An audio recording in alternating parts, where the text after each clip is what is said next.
when you've gone on a diet and lost a considerable amount of body fat, you've actually only won half the battle, because the trick is not only to lose weight or actually body fat, because you don't want to lose muscle when you diet. You always want to lose just as much fat as possible and as little muscle as possible, because when you lose muscle, your resting metabolic rate goes down and increases the chances of gaining the fat back.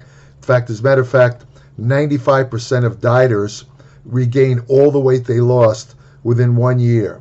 And there's a lot of reasons why, but I want to talk today about various techniques that will allow you to maintain a lower body fat level and actually keep the, let's say, the gains you made in fat loss indefinitely if you follow some of these suggestions. So let's take a look at some of them now. One thing, if you're not already doing it, you definitely want to start strength training, because without going into all the benefits of strength training, let's put it this way. A recent study showed that a loss of muscle with age, called sarcopenia, that's when people lose muscle as they get older, usually starts around 50 years of age, gets worse and worse each year. By the time some people are 65 or so, they're so weak and feeble they have to be put in nursing homes. They can't even dress themselves or feed themselves. But what strength, that's just one of the benefits. And these people with sarcopenia, they usually die within a year or two. Loss of muscle is basically a harbinger for death, and that's one reason alone. But in regard to fat loss, you keep maintaining muscle through strength training goes a long way in helping to maintain that muscle, because again, lean mass or muscle leads to a higher resting metabolic rate, helps you keep the fat off. According to a review of 58 studies, resistant training for at least a month helped decrease body fat by an average of 1.46%. Doesn't sound like a lot, but it helps. But it also significantly reduced body fat mass and visceral fat. Now that's interesting, because a lot of people do aerobics to burn fat, but the type of fat you burn when you do aerobics is mostly subcutaneous fat and intramuscular fat. That's the intramuscular fat is the fat that's actually between muscle fibers in your muscle, and that powers both anaerobic exercise such as weight training and aerobics. But when you do aerobics, you tend to use more subcutaneous fat, which is the fat just below the skin. Now that's great if you're a bodybuilder, because reducing subcutaneous fat is what gives you that great defined look. It increases muscle definition. If you have veins that lie close to the surface, that's a genetic thing. When you lose the subcutaneous fat, the vascularity or the appearance of veins comes out, makes you look even more ripped or cut. But unfortunately, aerobics doesn't do that much for the deep-lying visceral fat. Visceral fat is the deep-lying abdominal fat that lines the internal organs, and the omentum, which is this area in the lower part of the abdomen. And unfortunately, visceral fat is the worst kind of fat for health. The worst kind of fat. There's many reasons. It has to do with the fact that visceral fat is constantly being released, and it travels to the liver and it's converted to saturated fat. Visceral fat is associated with type 2 diabetes, insulin resistance, cardiovascular disease, and cancer. Now, the interesting thing is weight training burns more visceral fat than aerobics. A lot of people don't know that. So that's a reason to strength train right there. Another study showed that 5 months of strength training was more effective at reducing body fat in teenagers who were obese than aerobic exercise alone. In fact, most of the studies show that the best fat loss that comes from exercise comes from a combination of weight training and aerobics. But for years, it was thought that only aerobics burns fat, because aerobics literally means with oxygen, and fat is only burned in the presence of oxygen. So they thought that when you do weight training, you're only burning carbohydrates like glycogen and glucose in the blood. But more recent studies show that for these reasons alone, there's various reasons why you actually do help to oxidize fat when you are involved in strength training. So strength training or weight training adds to the fat oxidation effects of aerobics. They kind of like go together. And again, the great thing about the resistance training is it helps maintain fat-free mass, and that's what controls your resting metabolic rate along with your thyroid output. And you have a much greater chance of keeping the fat off. You might have heard there was a TV show, I wrote about this in my Applied Metabolics newsletter. TV show called The Biggest Loser, which involved getting very obese people together for a couple of months, putting them on a very stringent exercise program and also a very stringent diet. Some of these contestants were followed up in medical studies for like 6-7 years after they appeared on the show. Most of them lost as much as, when they were on the show, they lost as much as 120 pounds in 4 months. That's unbelievable. But remember, it was a crash diet and crash training program, not recommended. The faster you lose weight, this is a rule of thumb, the faster you lose weight, the faster it comes back. It's better to lose 1 to 2 pounds per week than to try and go for 5-10 pounds. Your body can't burn more than or oxidize more than 3 pounds of fat a week anyway. Anything more than 3 pounds is you're either losing muscle or losing water weight.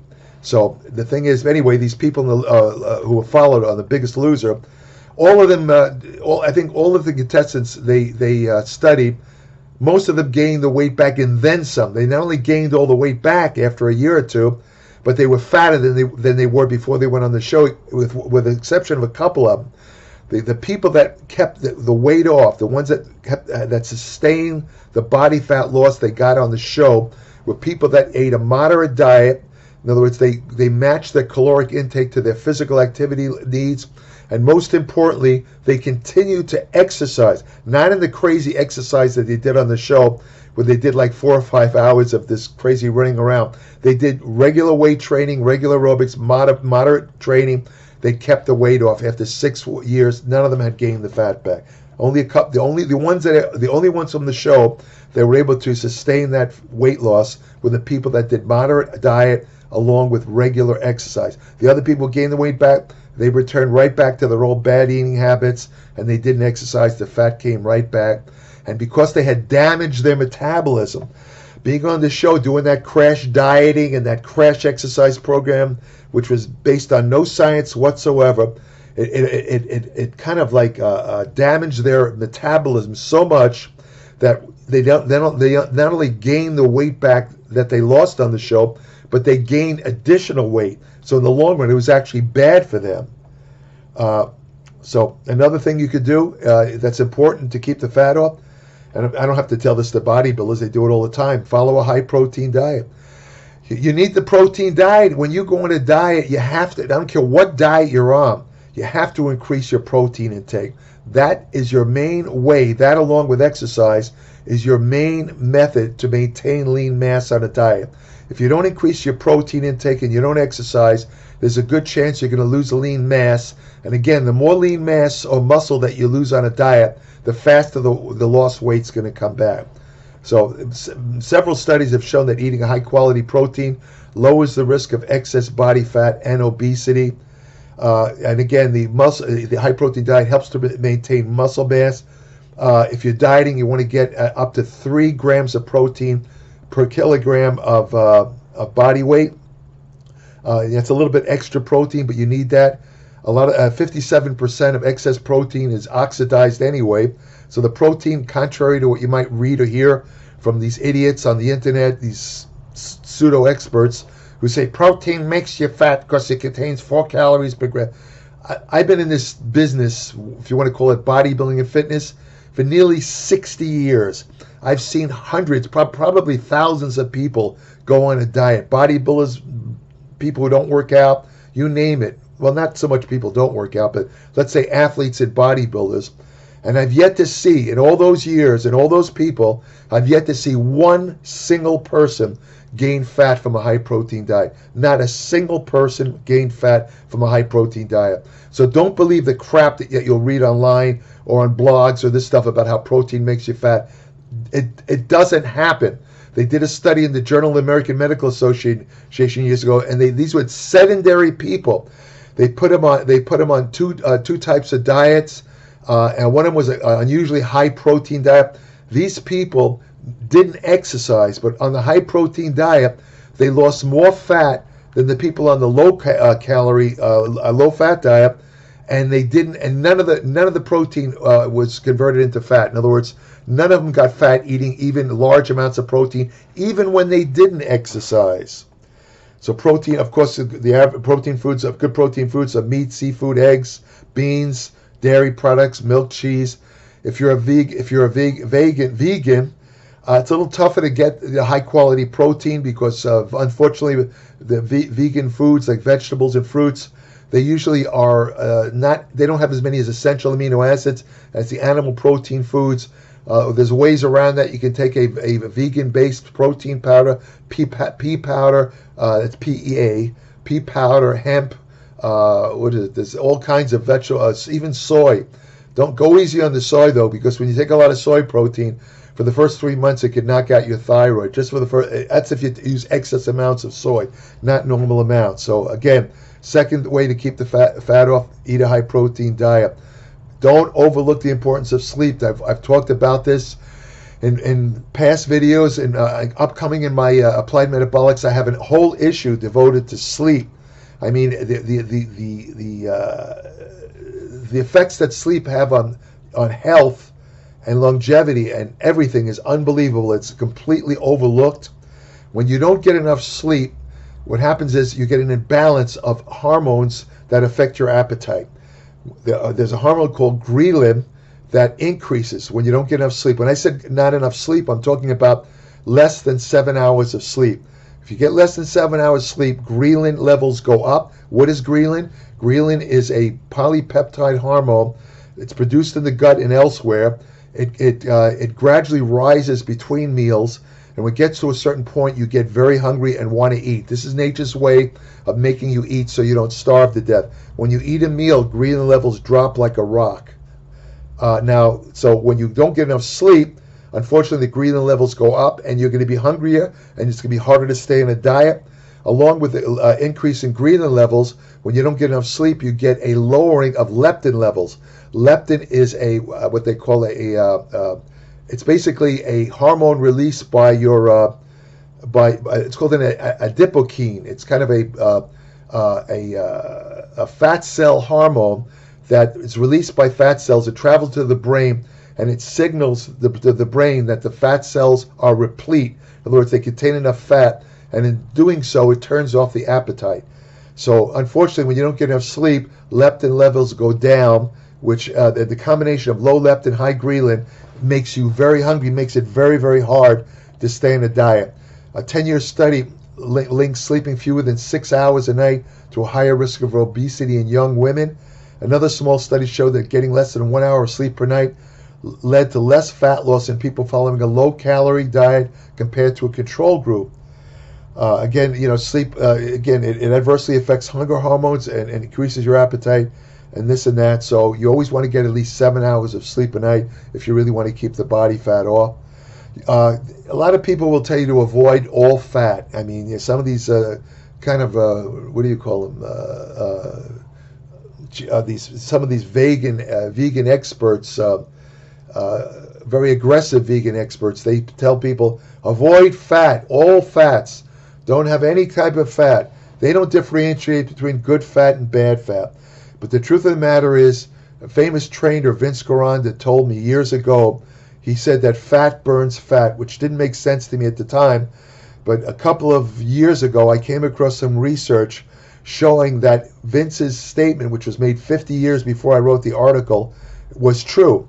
Certain types of fat actually promote the oxidation of body fat, but it has to be the right type of fat. It has to be what they call healthy fat. What I mean by healthy fat, monounsaturated fats such as found in extra virgin olive oil and nuts, omega-3 fatty acids. You want to have less of the omega-6, which is linoleic acid, found in vegetable oils, various foods. A 12-month study associated following a Mediterranean diet. The Mediterranean diet is high in healthy fats, especially extra virgin olive oil. That's one of the keys to success of a Mediterranean diet. And it also includes nuts, which are monounsaturated fats. Staying on a Mediterranean diet, this study showed for a year, resulted in greater long-term weight loss compared to a low-fat diet. When people ask me the best diet to ingest year-round, I tell them the Mediterranean diet, followed by a so-called, what is it called again? The caveman diet, paleo diet. Paleo diet has a couple of problems. It's devoid in iodine, and it's a little bit too low in calcium. But if you follow a Mediterranean diet, which is fish, small amounts of fish, meat, mostly fruits, vegetables, and nuts. You're getting most of your nutrients, and you're getting the good fats that'll help maintain body fat level. There's a recent study that just came out related to extra virgin olive oil. Turns out extra virgin olive oil can actually convert white adipocytes, which is the normal type of fat cells, into what they call brown adipose tissue, or BAT, which is a highly thermogenic tissue. What BAT does is it converts calories into heat. So it's basically like a thermogenic effect. The more BAT you have, the greater the oxidation of fat in your body.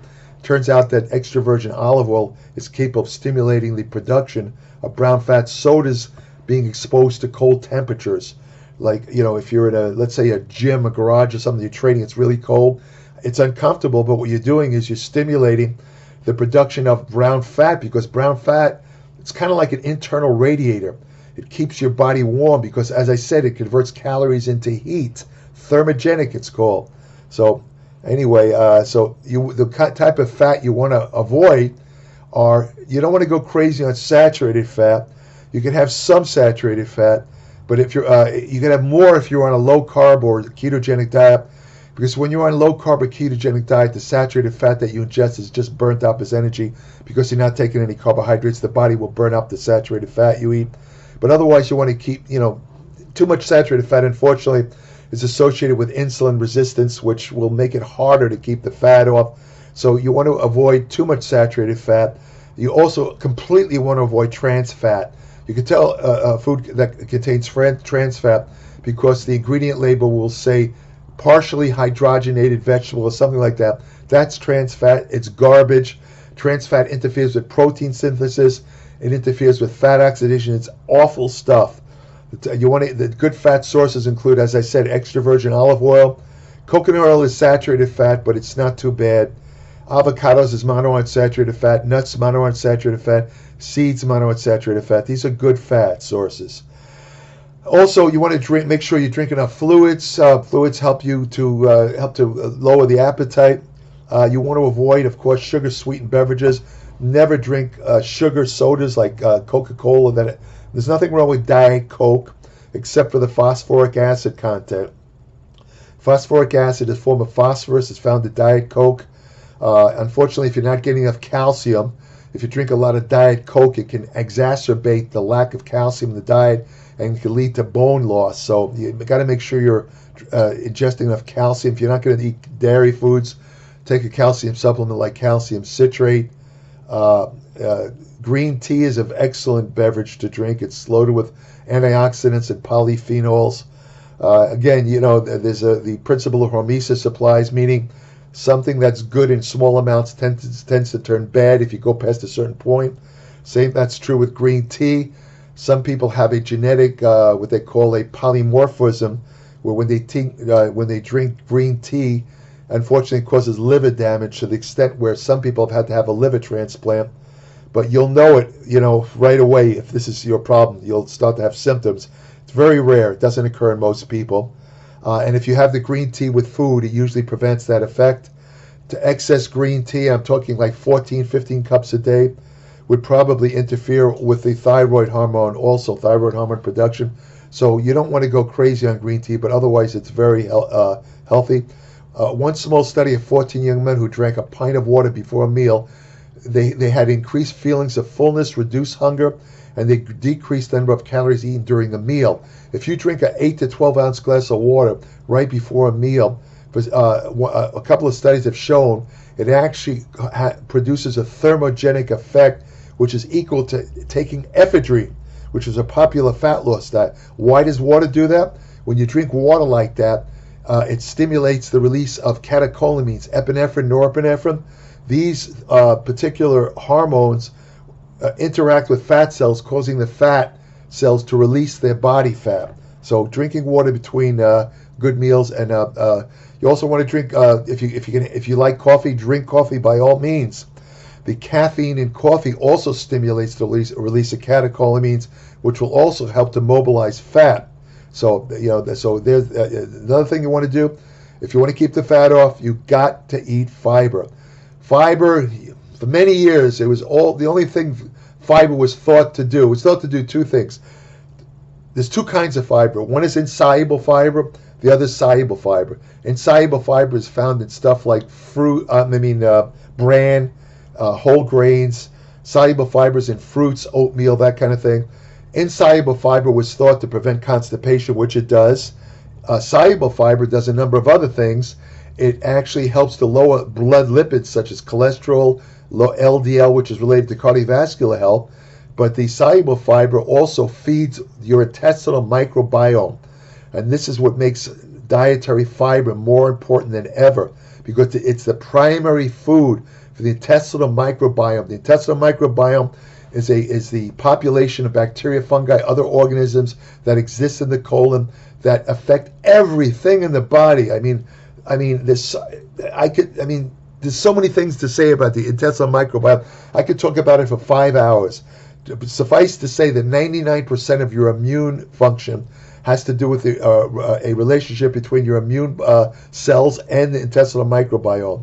So if you want to have a strong immune system, you have to have a good intestinal microbiome. One of the ways to do that is to avoid processed foods and load up on fiber.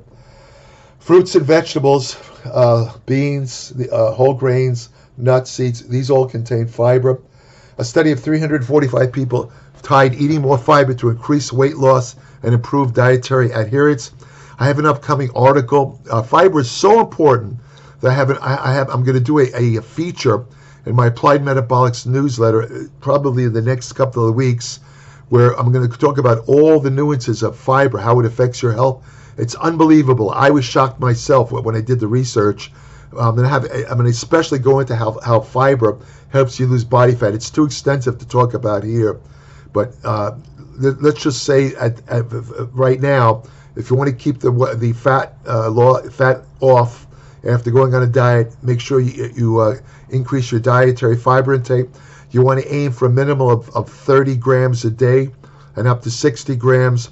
If you go more than 30 grams, you do it gradually, because if you try to eat too much fiber at once, remember, fiber is indigestible. It passes right through you. It's a carbohydrate, but it can't be digested. It can only be digested by the intestinal microbiota, which use it as food. But unfortunately, because it can't be digested in the gut, in your intestine, eating too much fiber will cause a lot of gas, flatulence. In other words, to put it bluntly, you'll be farting all over the place. So if you're going to increase your fiber intake, increase it gradually. Speaking of fiber, you want to always eat whole grains instead of refined. Don't eat stuff like white bread and refined carbs. They increase they have what they call a high glycemic index number. These are foods that basically convert into glucose very rapidly. They stimulate a great insulin release.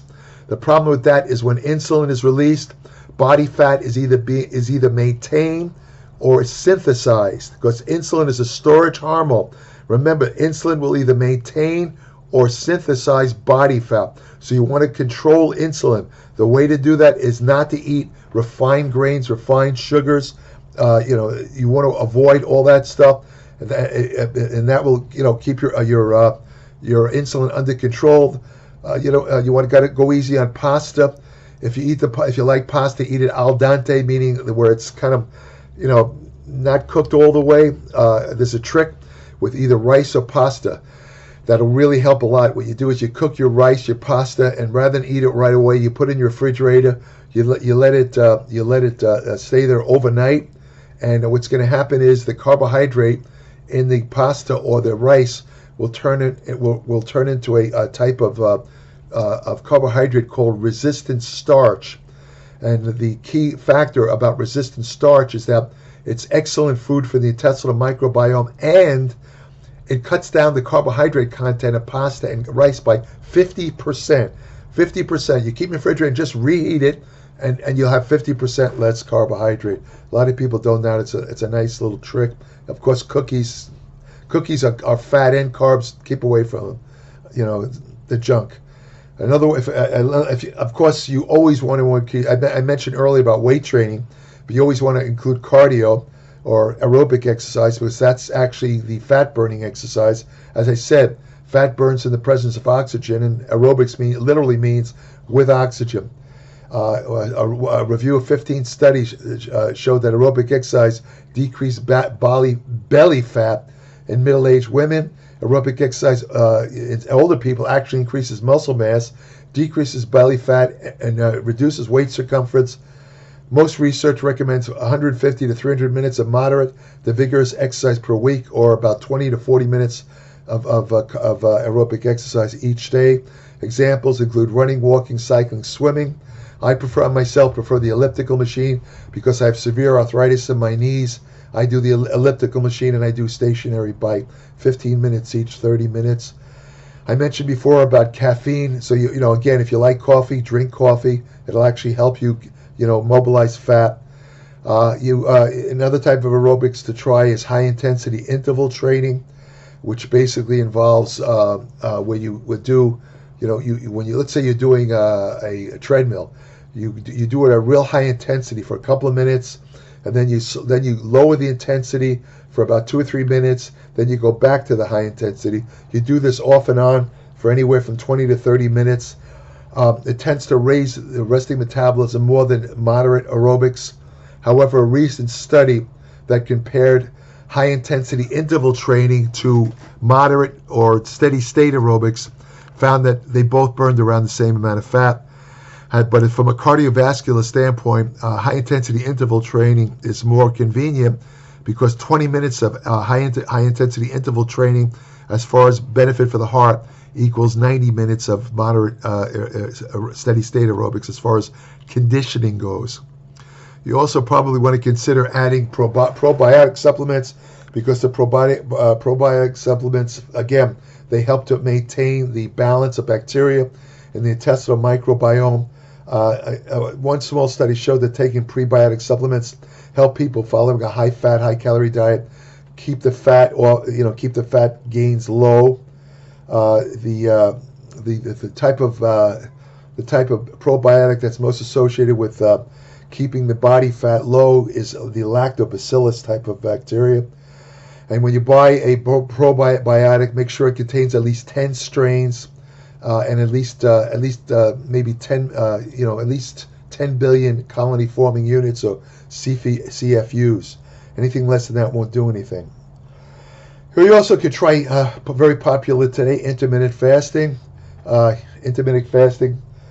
There was one study that showed over 3 to 12 weeks, intermittent fasting reduced body weight 7% and decreased body fat by 12 pounds or 5.5 kilograms. However, again, recent studies have compared intermittent fasting to regular low-calorie diet, found there was no advantage to intermittent fasting as far as fat loss goes, probably because people will go on intermittent fast. When they go off the fast, they wind up eating, let's say, enough calories to maintain the weight, so they don't lose weight as much as you think after fasting. But intermittent fasting is good for other things. From a health perspective, it's very good for stimulating what they call autophagy, especially extended fasting that lasts more than 16 hours. Very good for your health. If you do fasting on a regular basis 2 to 3 times a week, some researchers think it's as good as going on a calorie-restricted diet as far as extending lifespan. So I think that covers it really for the best techniques to help keep body fat off. But of course, you can go off your diet. I mean, you don't have to go crazy, but you just want to limit junk food, continue to exercise, and there's no reason why you can't keep the body fat off. If you want more information about nutrition, exercise science, ergogenic aids, hormonal therapy, fat loss techniques that really work, anti-aging research you can use today, women's health and fitness, hormonal therapy, subscribe today to my Applied Metabolics newsletter, www.appliedmetabolics.com. When you subscribe, I'll send you an invitation to join my private Applied Metabolics Facebook page, where each day I post new information on nutrition, exercise science, and general health. I have an email portal on my Applied Metabolics webpage where current subscribers only could send me short questions. Short questions, don't send me questions that require 10-page answers. Applied Metabolics itself is 40 to 50 pages, no advertisements. I think I've seen a lot of digital publications. I haven't seen anything that compares, if I say so myself, to Applied Metabolics as far as in-depth information, accurate, evidence-based, and I also include in my publication something that can't be matched by anyone else, which is my 58 years of study and actual experience in the trenches, in the gym. I know what works and I know what doesn't work. And when you read Applied Metabolics, no matter what your level of education, you will learn something. I absolutely guarantee it. So subscribe today.